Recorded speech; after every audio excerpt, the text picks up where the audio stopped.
Samsung's back again with yet another A series phone, and this time it's the Galaxy A31. In today's video, we're gonna unbox it, spend some time with it, and share our initial impressions with you guys.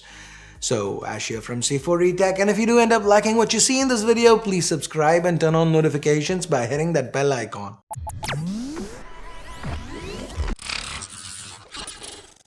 So this here's the A31's box, the 6128 variant, Prism Crush Blue. Opening up the box,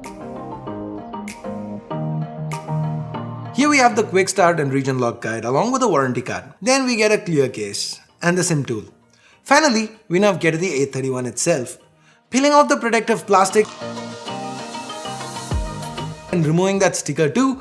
Here you go, Samsung's Galaxy A31, their new mid-ranger. Back to the box, we have a 15-watt charger here along with a USB Type-C cable and a pair of earphones. A pretty standard affair, nothing too special here. With the unboxing out of the way, let's get to the A31. This here's a mix, a glossy reflective finish to the top and this pattern made of vertical lines to the bottom. It's not your run-of-the-mill gradient design, so gotta give Samsung props. But they have used this kind of plastic back pattern on other A-series phones in the past. Now, one benefit of this plastic build is that the A31, it's pretty light. Despite sporting a 5000 mAh battery, the weight here is just 185 grams. In hand, the A31 feels good thanks to those rounded edges on the back. The power and volume keys both feel nice and clicky. They are located upwards to the right. The top holds the secondary mic. To the left, we have a triple card tray, 2 SIMs and dedicated support for microSD. To the bottom, we have a 3.5mm headphone jack, the USB Type-C port, the speaker and a microphone. To the front, we have the star of the show, a 6.4-inch Full HD Plus AMOLED panel.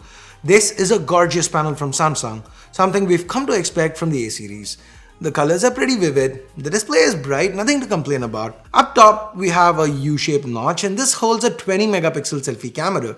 The selfies coming out of this, they seem pretty decent. By default, it does shoot at 8 megapixels. The skin tones, they seem nice, the details are a little soft. But then again, we can switch to 20 megapixels and at that point, the detail, it's kinda upped. And of course, there's a portrait mode included as well. Now, coming back to the display, since Samsung decided to go with AMOLED here, they've also managed to incorporate an under-the-display fingerprint scanner. Now, the last-gen A-series phones like the A70, they didn't have very fast fingerprint scanners. At times, they even lacked in accuracy. Thankfully, Samsung seems to have updated the hardware here, and the fingerprint scanner seems quite a bit faster. That's not the only upgrade though. We also seem to get a nice little performance bump under the hood.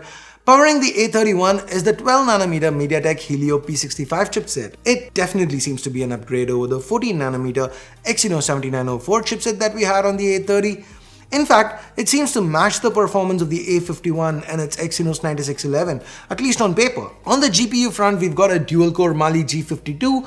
It should be able to handle most games. We did try out PUBG and it was able to handle the game pretty well at smooth settings with the ultra frame rate preset and shadows disabled. This isn't conclusive though, because I'm gonna have to do more testing and I'll have a more comprehensive opinion, a more comprehensive result for you in the full review. As far as storage is concerned, we have two variants here, 6128 that you're seeing in this video, and then there's a base variant that comes with 4 gigs of RAM along with 64 gigs of onboard storage. Both though are of the older and slower eMMC 5.1 storage type. We do have room for memory expansion via the dedicated microSD card slot that we saw earlier. The battery capacity, that's also been bumped up, 25% bump up this time. We now get a 5000 mAh battery here. So I expect battery life to be better than good. Of course, there's also an included 15-watt fast charger for quick top-ups. On the software side of things, we get One UI 2.1 based on Android 10. Now, since this is an AMOLED panel, the included system-wide dark mode on it, it looks great. Always on with tons of customization is also an option. Samsung has even included edge lighting and edge panels here. This is usually available in flagship Samsung phones with curved edges, but it's nice to see edge controls come down to the more budget offerings in Samsung's lineup. We also have a truncated version of Samsung Pay in here. This means we only get NFC transactions as well as online wallet-based payments, so we can't load our debit or credit cards onto the A31. Now, Samsung has also been touting their Alive Intelligence features, most of which includes multilingual keyboards, smart cards, as well as smart search and finally an AI-based crop for the camera. Speaking of which, let's dive into the optics. We've already seen the selfie shooter. To the back though, we have 4 cameras, so that's 2 more than the A30. The primary is a 48 megapixel sensor with an f2.0 lens, and a bright light this camera manages to capture some good looking shots with vibrant colors and good detail. The dynamic range is pretty good too, like in this case the A31 is able to retain a lot of detail from the shadows of these trees, for example. It is worth noting though, there is no dedicated night mode, so the low light performance it seems to be average at best. Moving over to the other 3 sensors, we get an 8 megapixel ultra wide, a 5 megapixel depth sensor for live focus shots like these, and lastly this 5 megapixel macro. Barring the low light performance, the cameras on the A31 they seem to be par for the course, with the additional 8 megapixel ultra wide and 5 megapixel macros being the upgrade to the primary plus depth sensor combo of the A30. So overall the A31 comes in as a reasonable upgrade over the Galaxy A30 that launched in India for around 17,000 rupees. As of filming this video, I do not have official confirmation on the pricing, but if a word hazard a guess, I'd say it'll come in at the same price as its predecessor, somewhere around that. Anyway, by the time this video goes live, I'm sure most of you guys would know what the price is. I will also include it in the description and leave a pinned comment, so if you don't know it, check that out. So what do you think about the Galaxy A31? Do you think, given Samsung's A series are focused more on offline, do you think this is a good upgrade?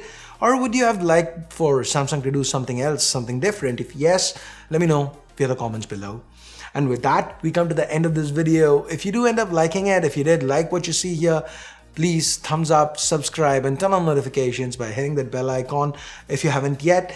And thanks a lot for watching. Till next time, my name's Ash. You've been watching C4E Tech, and I'm signing off for now. You guys have a great day. Bye-bye.